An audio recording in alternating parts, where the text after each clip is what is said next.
This is an airplane piercing the skies at a speed of 870 kilometers per hour and a rocket capable of turning a tank into metallic dust. You think you've seen it all? Get ready for a shock, because at the end of this clip, I will reveal the secret of the most unimaginable weapon of the Third Reich. Hitler's army knew no bounds on its methods of destruction. Are you ready to learn the truth? Hold on tight, something incredible awaits you.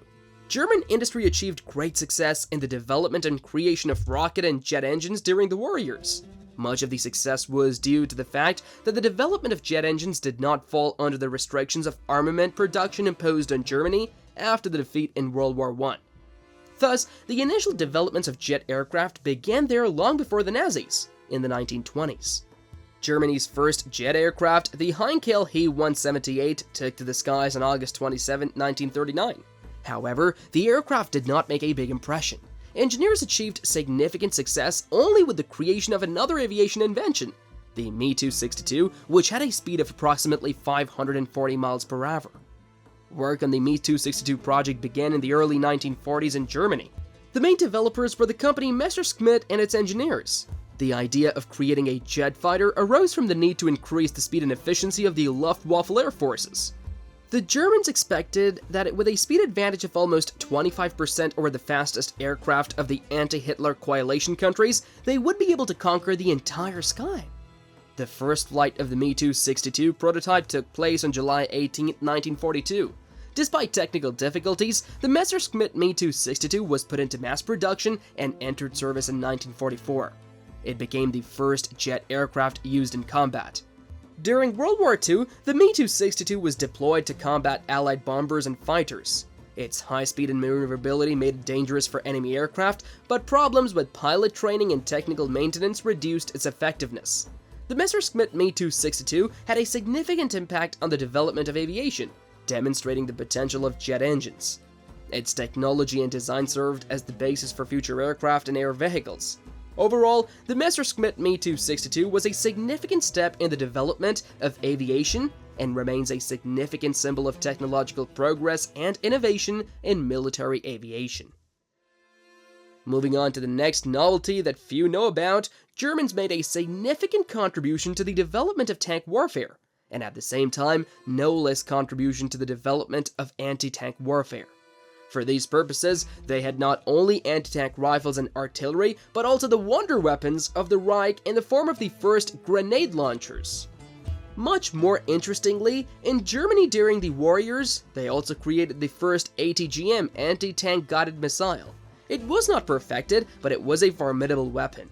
Work on the first guided anti-tank device in Germany began in 1941. However, the project implementation was delayed due to the dazzle of early successes on the Eastern Front. Most Soviet tanks at the beginning of the war burned beautifully and without any wonder weapons. Moreover, the BMW management, which was involved in the development of this project, failed to provide adequate funding. Only 800,000 marks were allocated for the creation of rockets. For example, this was the cost of 3 Tiger tanks. But then came 1943. The defeat at the Kursk Bulge showed that Soviet tanks were not only not hopeless, but also quite successfully defeated German ones. Moreover, there was a turning point in the war. The project of the amazing rockets immediately came to mind. The revived initiative was named X7 Rotkapchen. Resources for this were scarce at the time. The rocket, weighing approximately 5.5 pounds, could penetrate armor up to 7.9 inches thick. The dispersion of the ammunition was carried out using a gunpowder charge weighing approximately 7.7 pounds. The firing range was approximately 3,937 feet. At the same time, a wire was stretched behind the rocket, allowing its trajectory to be corrected. On September 21, 1944, tests of 7 X7 rockets were conducted. Due to the unusual and unfamiliar flight characteristics, the first 4 projectiles touched the ground at some distance and therefore crashed. In the next 2 rockets, the engine exploded on the way to the target. The last Rotkapchen flew the entire distance and hit the target tank from a distance of 1,640 feet in a dead-on shot. Marshal of the Soviet Union, Chuikov, recalled his first encounter with the enemy's amazing weapon. Anti-tank torpedoes, he wrote in his memoirs, were something new and unusual for us. They were launched from impregnable trenches and guided by wires relentlessly pursued their target. The results of their strike were stunning. The tank simply burst into numerous huge pieces of metal, which by the force of the explosion scattered from 33 to 66 feet away. Later, the X7 Rocketchen was improved and renamed Steinbock. These rockets used infrared transmission of guidance commands and therefore did not require wires. It used a device that calculated changes in the angle of two sighting devices. This mechanism was additionally automated with a target detection device. Using an object recognition device called iconoscope, the rocket had to search for the target using its own optical sensor. It compared images with guidance device data obtained from its own optical sensor. There were other ATGM projects with even greater ranges of 1,640 feet, 4,921 feet, and 9,843 feet respectively. There was also a project called Flunder that used many parts of the Panzerfaust, including its warhead and launch tube for the rocket engine. However, none of these projects were completed. Staying on the expanses of the sea, let's delve into its depths. In 1943, Germany realized that it would not be able to win the war at sea. Especially if nothing changed in the fleet, it was then that the command decided with renewed energy to embark on the development of a new generation of submarines. The new submarines were designated Electroboat XXI. Before the emergence of this type of submarine, it would be difficult to call submarines submarines, because they were surface vessels with a special ability to submerge in case of threat. Underwater, they were slow and maneuverable and could only remain there for a limited period of time. They had to resurface to start their diesel engines, recharge their batteries, and replenish their compressed air supplies. The Electroboat XXI sailed faster and could dive deeper. The crew of such a submarine had 6 of the newest torpedo tubes, which could launch projectiles from depths of up to 160 feet. The Type 21 was designed from the outset as a true submarine, its natural habitat being the depths. Almost everything in it was new and non-standard. The submarine was designed to achieve a higher speed underwater than when moving on the surface. It could stay underwater for up to 11 days at a time, briefly surfacing only for 3 to 5 hours to recharge its batteries. The 21 project had a fully streamlined external hull. The front hydroplane retracted when not in use. There were no deck guns. Paired 20mm anti-aircraft guns were installed in streamlined housings, and all protruding devices such as the snorkel breathing tube antenna were retracted into the superstructure when not in use. Instead of a traditional open conning tower at the top of the bridge, there were 3 small openings, one for the water officer and 2 others for observers. Inside, the cross-section of the sturdy hull was shaped like an 8, with the upper section having a larger diameter than the lower one. The batteries were located in the lower section. The boat had a battery 3 times the capacity, and thanks to the new engine, it was silent when operating underwater. Its sturdy hull was made of a 1-inch thick aluminum alloy, allowing it to dive to a maximum depth of 919 feet.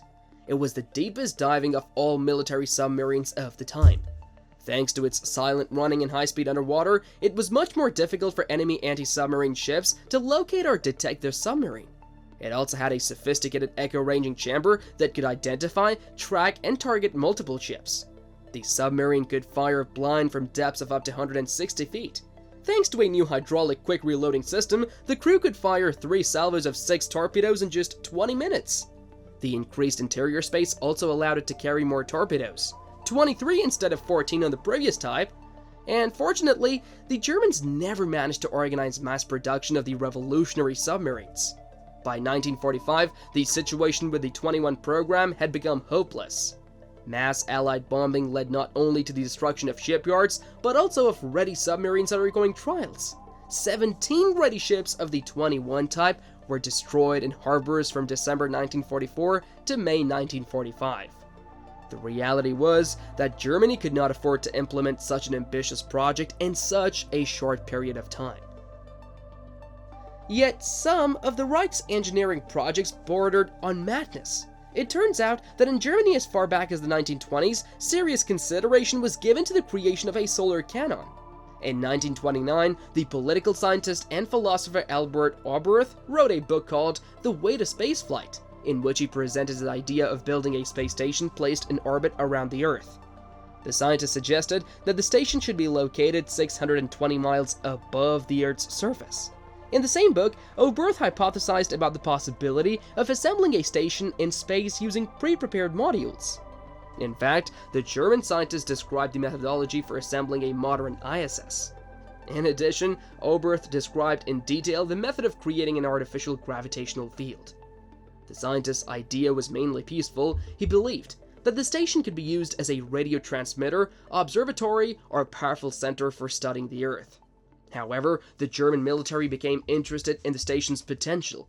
The idea of turning a peaceful station into a weapon involved using a huge, concave mirror capable of concentrating solar rays and directing them to a desired location on the planet's surface. The deadly ray could burn everything in its path. The idea itself was not entirely new. As far back as 212 BC, according to legend, Archimedes used polished copper mirrors and solar rays to destroy several Roman ships. Engineers and physicists took Oberth's ideas as the basis for the development of the solar cannon. After lengthy and careful calculations, they concluded that to solve military tasks in orbit, it was necessary to use a mirror with an area of approximately 1.16 square miles, located at a height of more than 26,246 feet above the Earth. The problem of delivering the necessary modules into orbit could theoretically be solved with the help of the V2 rocket. Despite their unreliability, the inventors simply had no other choice. However, in practice, they proposed a modification of the rocket. Scientist Werner von Braun worked on this project in Peenemünde. His improved version of the rocket was named A-11. It was planned that several dozen cosmonauts would live and work on the orbital station, who in addition to scientific activities would be engaged in solving military tasks. Using encrypted radio signals, they were supposed to receive information about the start of an attack and, if necessary, activate rocket boosters and direct the mirror at the target. The project required decades to implement, however, such a prospect did not suit the military of the Third Reich, who needed weapons of the future here and now. But despite all their efforts, the solar cannon never materialized. When it became clear that Germany would surrender, work on the deadly project was discontinued. What further distinguished projects of the Third Reich during the Second World War was gigantism. Sometimes it simply astounds with its absurdity. It's interesting, what would the old Sigmund Freud say about it? Yet some projects, albeit relatively, succeeded. One such success was the transport aircraft Me-323. It was the largest cargo aircraft used in the war, and it was a German wonder weapon that truly worked. Germans began planning a large transport for carrying cargo or personnel early in the war, considering the need to move vehicles and heavy artillery across the English Channel. There was even a plan called Operation Sea Lion for invading the British Isles. But as the invasion of the Soviet Union approached, the German government gave its best aircraft manufacturers 2 weeks to develop a glider capable of carrying a Panzer IV tank. Junkers Aircraft Factory still used wood in its designs and even built a prototype, but a shortage of the necessary wood for mass-producing the aircraft forced the company to withdraw its application. However, the Messerschmitt company took a page from its own book, creating a motorized version of its military glider Me-321. In the midst of Operation Barbarossa, the Germans needed an airlift aircraft that could be produced without putting a significant burden on industry. The company released 2 initial designs with 4 engines, but eventually, the project with 6 engines was approved. The final design used aluminum tubes with wooden mounts, plywood wings covered in doped fabric. The material was then coated with lacquer for a finish resembling plastic. The engines were taken from old French bombers and reprofiled for the new aircraft. A total of 200 of these aerial giants were produced. Each could carry up to 120 servicemen. The aircraft's payload capacity was 25 tons. No fully preserved model of the aircraft survived the war. And so, we have come to the conclusion of our fascinating journey into the world of history and technology of the Second World War. As you've already understood, many of the innovations that we use in modern armies today were tested and adopted precisely in those turbulent years. And it's not surprising that Germany paid the most attention to its armaments program, striving for technological superiority. Thank you for traveling with me into the world of history and technology. Remember that every discovery, no matter how small, can change the course of history. Until we meet again.